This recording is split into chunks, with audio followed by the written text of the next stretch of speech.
വെള്ളാപ്പള്ളിയെ വിലക്കേണ്ടേ എന്ന ചോദ്യത്തിന് വെള്ളാപ്പള്ളിയെ വിലക്കേണ്ട സമയം അതിക്രമിച്ചു എന്നുള്ള അഭിപ്രായമാണ് എനിക്കുള്ളത്. PC ജോർജിനെ പോലെ സംഘപരിവാറിലെ ചില നേതാക്കളെ പോലെ തന്നെ അപകടകാരിയായ വർഗീയ വിദ്വേഷം വിതയ്ക്കുന്ന പ്രതികരണങ്ങൾ നടത്തുന്ന ഒരു നേതാവാണ് വെള്ളാപ്പള്ളി.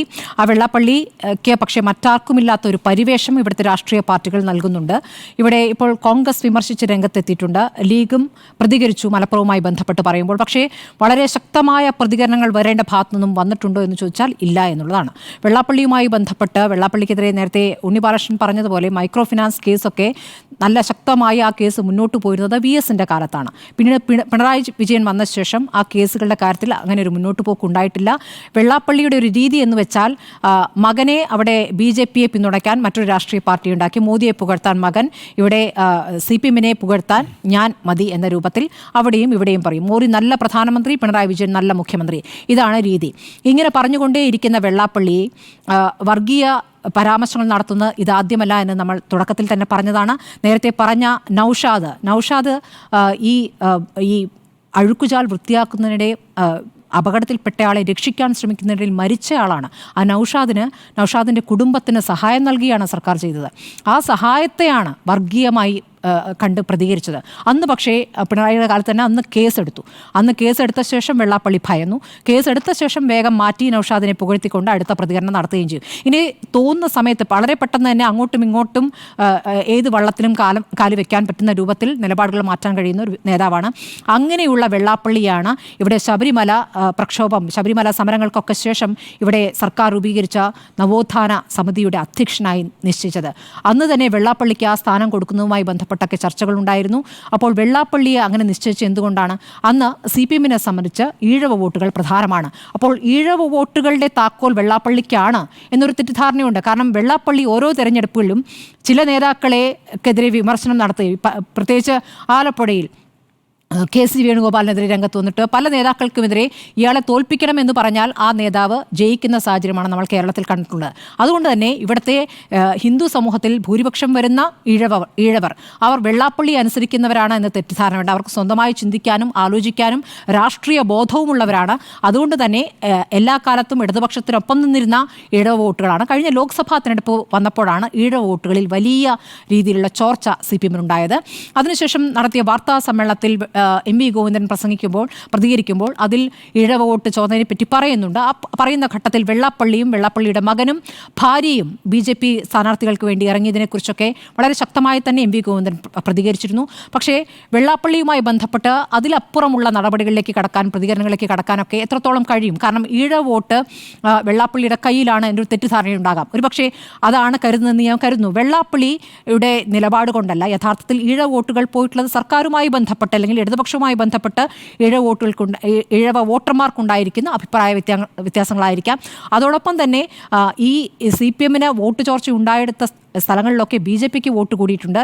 അത് ഈ പറയുന്ന BDJs കൊണ്ടാണ് എന്ന് ഞാൻ കരുതുന്നില്ല. അത് BJP പ്രവർത്തിച്ചിട്ട് തന്നെയാണ് ആ ഭാഗങ്ങളിലൊക്കെ വോട്ട് കൂടിയത്. അങ്ങനെ വോട്ട് കൂടിയ കണക്കൊക്കെ കഴിഞ്ഞ തവണ നോക്കുകയാണെങ്കിൽ ആലപ്പുഴയിൽ ആരിഫിൻ്റെ വോട്ട് 8.76% കുറഞ്ഞത്. അതായത് 40.96 നിന്നും 2019 കിട്ടിയതാണ് 32.25% കുറഞ്ഞു. ശോഭാ സുരേന്ദ്രനാകട്ടെ 28%-ലധികം വോട്ട് നേടിയിരിക്കുന്നു.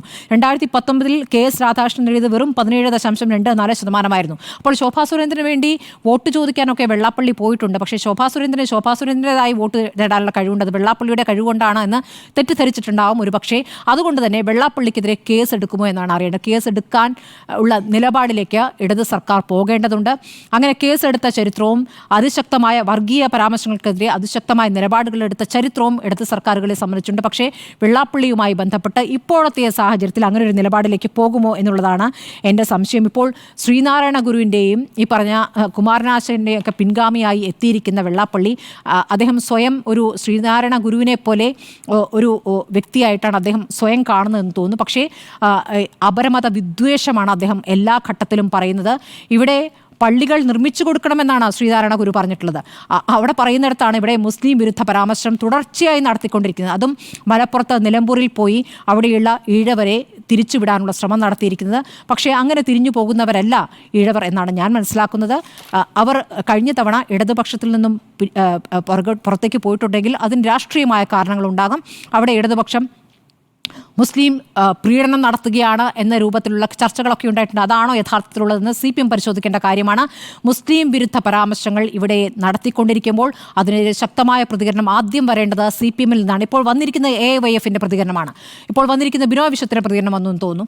CPM-ന്റെ പ്രതികരണം ഞാൻ കണ്ടില്ല ഇതുവരെ. കോൺഗ്രസിന്റെ പ്രതികരണം വന്നിട്ടുണ്ട്. കോൺഗ്രസിനെ സംബന്ധിച്ച് വെള്ളാപ്പള്ളി എന്ന നേതാവിനെ കോൺഗ്രസ് അങ്ങനെ അംഗീകരിക്കുന്നില്ല. കോൺഗ്രസിന് വെള്ളാപ്പള്ളിയുടെ പിന്തുണ കിട്ടിയിട്ടുമില്ല. അതുകൊണ്ടായിരിക്കാം അങ്ങനെ ഒരു അടുപ്പം ഇല്ലാത്തത്. അതുകൊണ്ട് തന്നെ വെള്ളാപ്പള്ളിയുമായി ബന്ധപ്പെട്ടപ്പോൾ രമേശ് ചെന്നിത്തല പ്രതികരിച്ചിട്ടുണ്ട്. ലീഗ് ശക്തമായി തന്നെ പ്രതികരിച്ചിരിക്കുന്നു.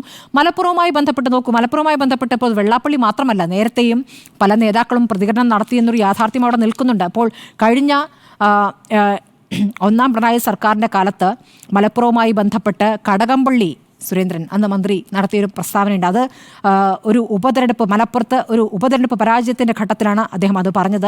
മലപ്പുറത്തിൻ്റെ ഉള്ളടക്കം വർഗീയമാണ്, അത് മതന്യൂനപക്ഷ വർഗീയതയുടെ ശക്തീകരണം വരുന്ന മേഖലയാണ് എന്ന് പറഞ്ഞത് 2017 മലപ്പുറം ഉപതെരഞ്ഞെടുപ്പ് തോൽവിക്ക് ശേഷം നടത്തിയ പ്രതികരണമാണ്.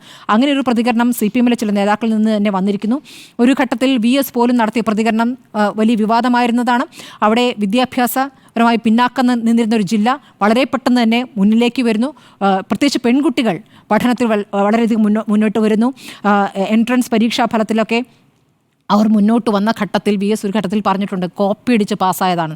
അന്ന് വലിയ ശക്തമായ വിമർശനമുയർന്നു, വലിയ പ്രതികരണങ്ങൾ അന്ന് രാഷ്ട്രീയമായി ഉയർന്നു. പക്ഷേ അതും ഇതുമായി താരതമ്യം ചെയ്യല്ല. ഇപ്പോൾ വെള്ളാപ്പള്ളി എന്നുള്ള ഒരു രാഷ്ട്രീയ നേതാവ്, സാമുദായിക നേതാവ് തുടർച്ചയായി ആ സമുദായ നേതാവ് എന്ന രൂപത്തിൽ കാണിക്കേണ്ട പക്വത കാണിക്കാതെ അപരമത വിദ്വേഷം പരത്തിക്കൊണ്ടിരിക്കുകയാണ്. അത് തീർച്ചയായും അതിൽ നടപടിയെടുക്കേണ്ടതാണ്. ഇപ്പോൾ PC ജോർജുമായി ബന്ധപ്പെട്ട് 2 തവണ കേസെടുത്തു. PC ജോർജ് 2 തവണ ജയിലിൽ പോയി. വെള്ളാപ്പള്ളിയുമായി ബന്ധപ്പെട്ടും ഈ പ്രതികരണത്തിൽ ശക്തമായ മറുപടി സർക്കാരിൻ്റെ ഭാഗത്തുനിന്ന് ഉണ്ടാകേണ്ടതാണ് എന്നാണ് എൻ്റെ അഭിപ്രായം. വെള്ളാപ്പള്ളി വിലക്കേണ്ടതുണ്ട്.